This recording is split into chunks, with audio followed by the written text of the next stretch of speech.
What is going on, guys? In today's video I will show you the best explosive shot ranger build in Path of Exile 2. So in this guide I will give you a quick overview of the setup, then I will explain what skill gems and upgrades should you focus on. Then as well we'll see what is the best gear and how to get it for both the leveling and end game. And then finally we will go over the passive tree, attributes, your skill rotations, and even what Atlas passive should you use, so we would be able to get the highest damage possible and much more. If you are looking for this build on the website, then click my link in this video's description or the pinned comment.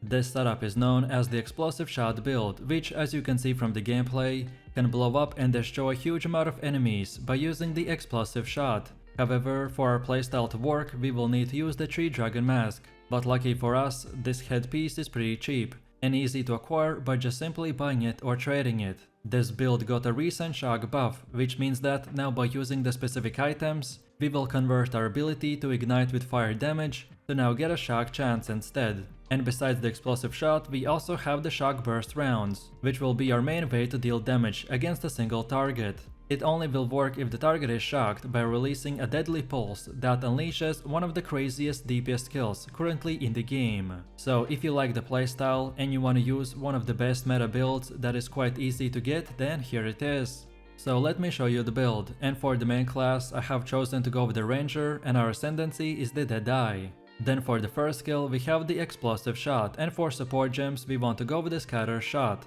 conduction, martial tempo, fire penetration and the rising tempest. Then second we got the shock burst rounds with the concentrated effect, primal armament, lightning infusion, heft and the fresh clip. Then next we got the herald of the thunder with the ice bite, innervate, glaciation and the lightning penetration. Next we have the herald of the ice with magnified effect, cold infusion, cold penetration and cold mastery. Next up we have the herald of the ash with just the fire mastery. Next we got wind dancer with the blind. Next we have emergency reload with premeditation, ingenuity and persistence. And finally for the last two we're using the overwhelming presence and voltaic mark, with no support gems whatsoever. Most of this build is structured around using the explosive shot to delete enemies in seconds, so we use gems and skills that will support and increase their size and damage, while the rest are powerful buffs and utility skills that usually get activated in the background.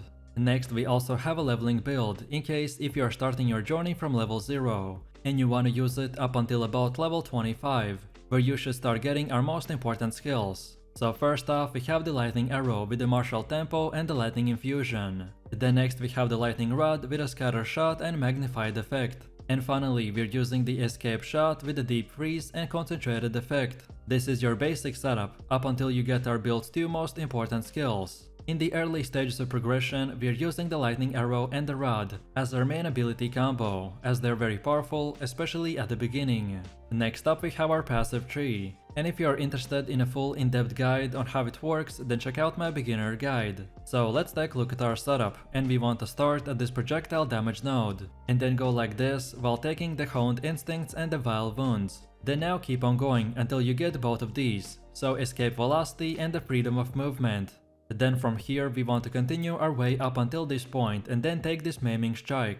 Then from here we want to circle back a little, and from this point just go to the left side, and just by following this path you pretty much want to get this entire place. And then from this point and onwards you can unlock the rest of the nodes in whatever order you prefer. All of these nodes that we got are very useful, but the ones I mentioned have the top priority, as they are the most important ones to acquire early on in the game, to make our build functional, and then in the late game to make it even more powerful. Also, as far as attributes go, you just simply want to fulfill your attribute requirements for gear and skill gems, and then after that spend the rest of your leftover attributes into more dexterity. And then now let's go all the way to the middle again, and for Ascendancy build this is what we have. So at the beginning you want to unlock the Gathering Winds, as it increases your movement speed and attack speed, while also giving you a huge evasion boost. Then second we get the Point Blank, which this time will increase your damage to close proximity targets. Then next we want to get the Endless Munitions, as it increases both your clear speed and the single target damage. The third trial is usually pretty hard, but this is definitely worth doing as soon as you can, as this will give you a huge DPS boost. And then finally we want to get the Wind Ward, as especially when you're doing higher tier maps and content, you will need all the damage reduction that you can get.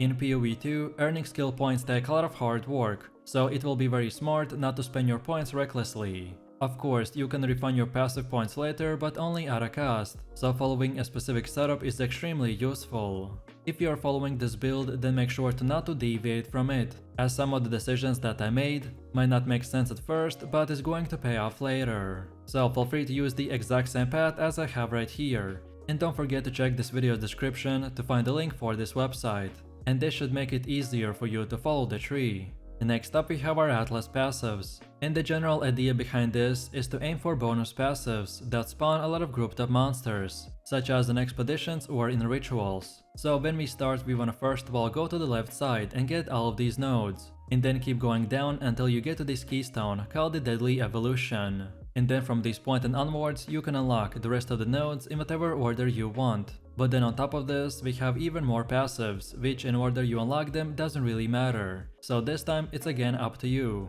And this is how it should look like for the ritual. Then next we have Delirium. Then third we have bosses. And then on top of that we have the pinnacle bosses. Then next we also have our expedition setup. And then finally our breach setup. Now let's move over to the next part, which is the gear. And the weapon of our choice is the Expert Forlorn crossbow with a crit and weapon speed. And for the main bonus stats, we want to aim for increased physical damage, adds more to physical damage, and loads from 1 to 2 more additional bolts, which is also a big DPS increase. Our crossbow is pretty much the core of this build, so we want to get as high physical DPS and as quick reload speed as possible. Then for the helmet we have the 3 dragons with evasion and energy shield. And for the base extra stats we get increased evasion and energy shield, more to all elemental resistances, and most importantly, our fire, cold and lightning damage hits will now contribute to the shock chance. As I said previously, the 3 dragon mask is the main component that holds this build together, and without it this is not very optimized, which means that you wanna definitely get this item before starting your endgame journey. Then for the chest we have the Expert Serpent Scale coat with a lot of evasion, and for more we want to get even more evasion, then max life and fire and chaos resistance. Then for belt we have the Ornate belt with reduced charm charges. And for more we want max life, evasion, plus 2 charm slots and fire resistance. Then for the gloves we got the Expert Spin Bracers with the evasion, and for more we need adds to physical damage to attacks, then max life, also increased attack speed and chaos resistance. Then for boots we're using the Expert Lizard Scale boots with increased movement speed, evasion, max life, cold and lightning resistance. And then for our first and second ring we got the same thing, which is the Prismatic ring with percentage to all elemental resistances, and for more we got max life, max mana, and fire and cold resistance. And then finally for the amulet we have the Ember amulet which chanked, more to spirit, max life and chaos resistance. No matter which gear you choose, just at least try to get 75% resistance cap. This is a starter setup, which would be more of an example of what stats and prefixes to look for. Then next we have runes. During early item progression, most gear is sacred with resistant runes. However, once your elemental resistances have been capped and resistant runes are no longer necessary, then you want to opt in to increase your maximum life with body runes or consider Sakting as soul core. So right now on our weapon we are using the Iron rune, and then for the rest of our equipment we are using the Storm rune. And as far as getting this gear goes, by far the best way to get better gear in the campaign is to check the vendor in the town each time you level up, as vendors can change their offerings based on your level, so this is the best way to find upgrades. And then after level 65 you just wanna keep continuing repeating your maps until tier 16. And again, for more in-depth tutorial, check out my gearing guide video. Then on top of this, we need to quickly look into the charms. Charms are incredibly useful, as by having the right one equipped at the right time can save you from dying. If you are struggling with certain bosses, then look into what damage type they are using, and then use that specific charm to increase your resistance. For me personally, I like to use the Stone charm for stuns. Then next we have Taving charm for when I become frozen. And then finally we got Golden charm for when I kill rares or uniques. But as I said, which one you choose will entirely depend on the enemies that you are fighting, so feel free to experiment and mix and match.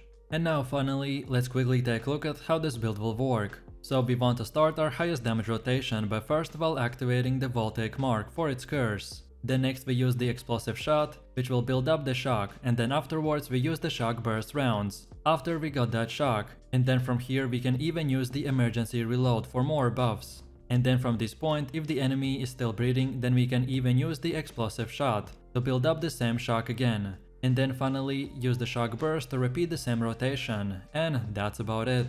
Our main objective in the gameplay is to use the explosive shot throughout the fight to annihilate packs of monsters, especially in early game when it's very hard to take a hit on an evasion based character. And then lastly, against bosses, first we use the Voltaic mark, followed by the explosive shot until the target is shocked, and once shocked we start destroying the boss with the shock burst rounds. This also will freeze the boss, because the 3 dragon mask will convert the shock chance of the lightning skills to the freeze chance. And after the shock burst round is almost empty, you then want to use the emergency reload to instantly reset it and get a huge damage boost. So let me know what you think about this build in the comments below. If you enjoyed this, then you definitely don't want to miss my top 3 best ranger builds video, where I showed even more powerful builds. So click the screen now and I'll see you in the next one.